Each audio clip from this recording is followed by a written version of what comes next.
నరేంద్ర మోదీ మన ప్రియతమ ప్రధానమంత్రి 11 సంవత్సరాల పరిపాలన పూర్తి చేసుకున్న సందర్భంగా ఒక దశాబ్ద కాలానికి పైగా ప్రధాని నరేంద్ర మోదీ ఈ భారతదేశాన్ని పాలిస్తూ ఉన్నారు.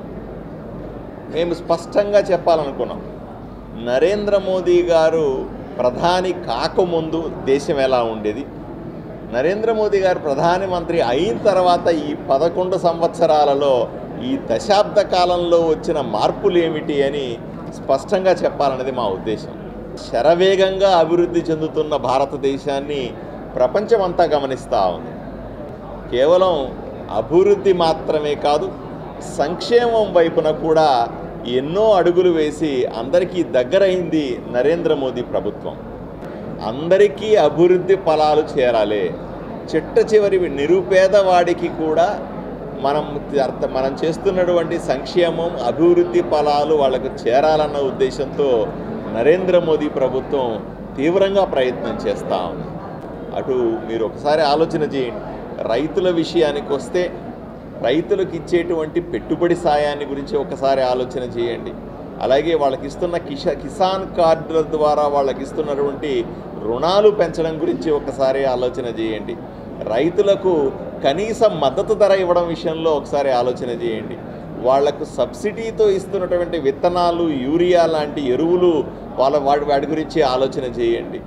అదేవిధంగా వీళ్లకు ప్రత్యేకమైన మార్కెటింగ్ సౌకర్యాన్ని కలిగిస్తూ రైతుల అభివృద్ధికి రైతుల పక్షపాతి ప్రభుత్వంగా నరేంద్ర మోదీ ప్రభుత్వం ఈరోజు రైతుల మన్ననలు పొందుతూ ఉంది. మహిళల విషయానికి రండి, మహిళలకు అన్ని రకాల ఈరోజు మహిళా సాధికారత అంటే 33% రిజర్వేషన్ మహిళలకి, అంటే అది ఎప్పటి నుంచి అండి, స్వాతంత్రం పుట్టినప్పటి నుంచి ఉన్నటువంటి 75 సంవత్సరాలకు మించి ఉన్న డిమాండ్ని మేము నెరవేర్చగలిగినాం. మహిళల కోసం మహిళల కళ్ళలు తీర్చగలిగినాం. అన్ని స్థానిక సంస్థల మొదలుపెట్టుకొని అన్నింటిలో కూడా అన్ని చట్టసభలలో మహిళలకు 33% రిజర్వేషన్ ఉండాలా అనే నిర్ణయం చేశా నరేంద్ర మోదీ ఒక చారిత్రాత్మకమైనటువంటి నిర్ణయాన్ని తీసుకున్నారు. మేము కట్టాం 18 కోట్ల మరుగుదొడ్లు కట్టి ప్రతి ఆడబిడ్డకి మాన ప్రాణాలని వాళ్ళ గౌరవాన్ని కాపాడినటువంటి మహానేత నరేంద్ర మోదీ అన్న విషయాన్ని, ఉచితంగా గ్యాస్ కనెక్షన్లు ఇచ్చినటువంటి ఘనత నరేంద్ర మోదీది. కోట్లాది గ్యాస్ కనెక్షన్లు మనం ఇచ్చాం. పేదవాడికి ఇల్లు ఈరోజు కట్టిస్తూ ఉన్నాం ఉచితంగా. పేదవాడి ఇంటికి ప్రతి ఇంటికి కూడా మంచినీళ్ళ కుళాయి ఇచ్చి ఇంటింటిలో తాగినీరుని ఏర్పాటు చేస్తూ ఉన్నాం. అమృతం, పట్టణాల్లో అయితే దీనిని అమృత పథకం అంటాం, గ్రామాల్లో అయితే జలజీవన్ మిషన్ అంటారు. ఈరోజు ప్రతి గ్రామంలో 50% మించిన రోడ్లు పూర్తయినాయంటే అది కేంద్ర ప్రభుత్వ సడక్ యోజన పథకం ద్వారానే సాధ్యమైంది. ఈరోజు 12,50,000 సంపాదించినప్పటికీ కూడా ₹1 పన్ను కట్టాల్సిన అవసరం లేని పరిస్థితిని ఈరోజు దేశంలో మనం చూస్తూ ఉన్నాం.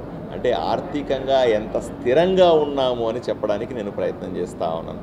ఇలాగా యువకులని అందరినీ మెప్పిస్తూ అందరి అభివృద్ధి కోరుకుంటూ సబ్కా సాత్ సబ్కా వికాస్, అందరితో కలిసి అభివృద్ధి చేసేటువంటి ఈ దేశాన్ని చూడాలన్నటువంటి నరేంద్ర మోదీ గారి కళ నెరవేరుతుంది అని చెప్పడానికి ప్రజల ముందుకు రావడమే ఈరోజు ఉద్దేశం.